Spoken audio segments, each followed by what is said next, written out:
Good morning, students. As we know that we have started the second unit of our English reader book, and the first section was Kodamundan and Vidamundan.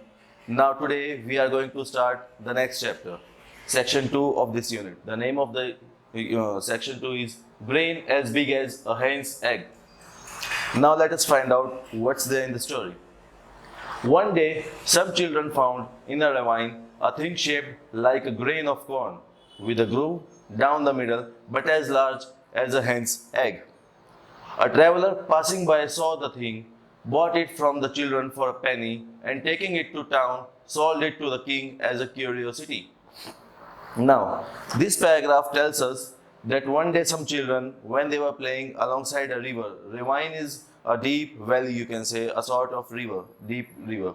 They found something like a grain of corn, but was as big as a hen's egg. So they just picked it up, and the traveler, when he was passing by, he just gave them some penny and bought that grain. And he, after purchasing it from the children, he took it to the king and sold him, as king was curious to find out what was there in that piece of grain. The king called together his wise men and told them to find out what the thing was. The wise men pondered and could not make head or tail of it. One day, when the thing was lying on a window sill, a hen flew in and pecked at it till she made a hole in it. Then everyone saw that it was a grain of corn. The wise man went to the king and said, "It's a grain of corn." Now, in the second paragraph, after king got the grain from that traveler, he asked his wise men to find out what is that? How is it possible to be a grain such big? So the wise men pondered the thought very deeply, but they were unable to find out what it was. Then one day, when the grain was kept in the windowsill, a hen came and started making hole in it through its beak to eat that. And then the people found that the that was a grain of corn. Now, at this, the king was much surprised, and he ordered the learned men to find out when and where such corn had grown. The learned men pondered again and searched in their books, but could not find nothing about it. So they returned to the king and said, "We can give you no answer. There is nothing about it in our books. You will have to ask the peasants. Perhaps some of them may have heard from their fathers when and where grain grew to such a size." Now, because king was very much surprised for the size of the grain, he asked to the learned men, that is the persons living in his region that were said to be very knowledgeable, those who study the Lord about these things. Now, the king asked them to check out what is this all about, how is it possible. Now, those wise men were unable to find out what type of corn it was, and they read about it in books but didn't find anything. Finally, they said, "We cannot give you any answer. There's nothing about it in our books also, and you will have to ask the peasants, the farmers. Maybe they or their fathers or forefathers may have found such big grain." So the king gave orders that some very old peasant should be brought before him. His servants found such an old man and brought him to the king, old and bent, ashy pale and toothless. He just managed with the help of two crutches to totter into the king's court. Now king ordered to find the older man in the town. His servants found the older man in the town and brought him to the king. The old man was very old. His back was bent, ashy pale and toothless. Even his tooth were not there. He just managed to enter the king's court with the two crutches. That is, he was unable to walk by himself too. Now, the king showed him the grain, but the old man could hardly see it. He took it, however, and felt it with his friends. The king questioned him, can you tell us, old man, where such grain as this grew? Have you ever bought such corn or sown such in your fields? Now king showed the grain to the old man and asked him the same question. Can you tell us what type of grain is this? How is it possible for a grain to be as big as a hen's egg?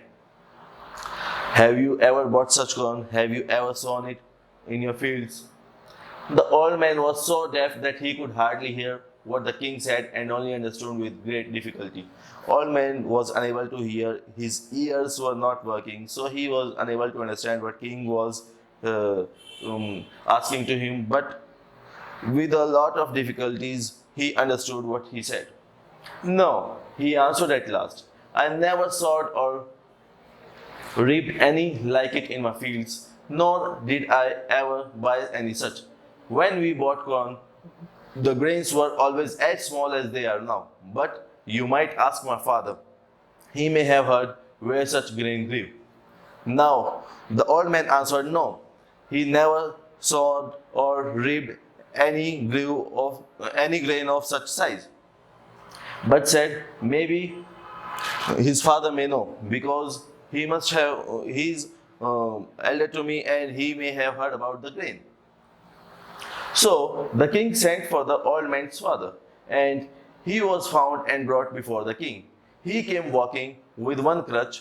The king showed him the grain, and the old peasant, who was still able to see, took a good look at it. The king asked him, can you tell us, old man, where corn like this used to grow?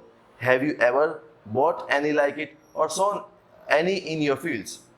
Now king sent for the old man's father, and to your surprise he was able to see, hear and move in a better manner as compared to his son. He used only one crutch but was able to hear and see properly. Now king asked the same question. Did he see the grain as big as the hen's egg? Had he ever bought it or sown in his fields? Now, though the old man was rather hard of hearing, he still heard better than his son had done. As I told you, he was better than his son in hearing as well as with his eyes. No, he said, I never sowed nor reaped any grain like this in my fields. As for buying, I never bought any, for in my time money was not yet in use. Everyone grew his own corn, and when there was any need, we shared with one another.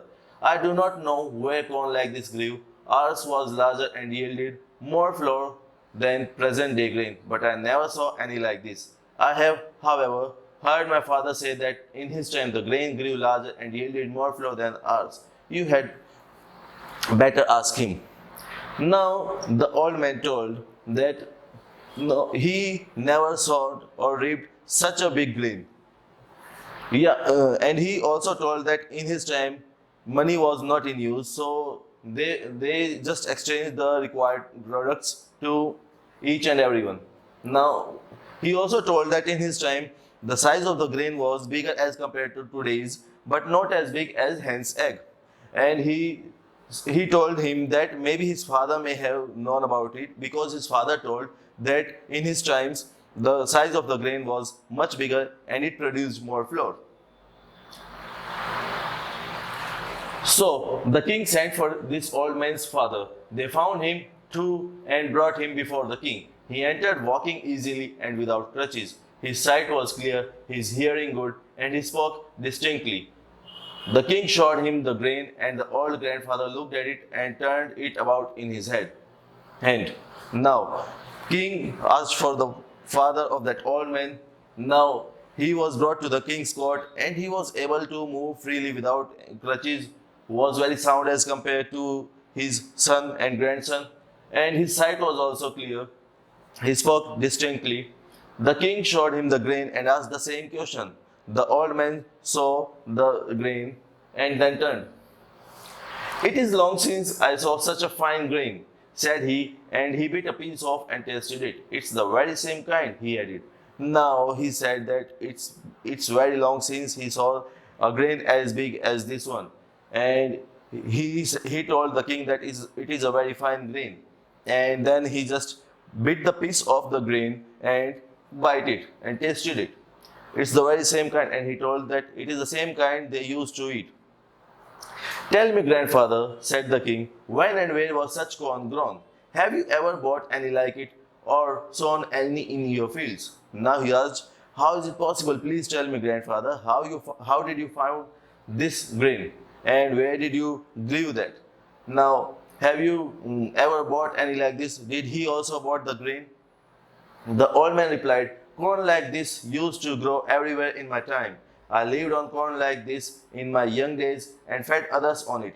It was grain like this that we used to sow, reap, and thresh. Now the old man told that the corn like this was very normal to his old days, and he used to eat these type of corns in his young days and fed others on it. And it was the size of the grain that they used to sow, reap, and thresh.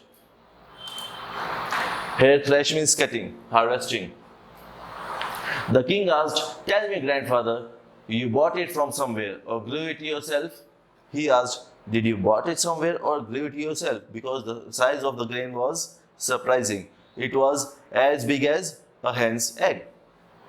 The old man smiled. In my time, he answered, no one ever thought of such a sin as buying or selling bread. We knew nothing of money. Each man had corn enough of his own.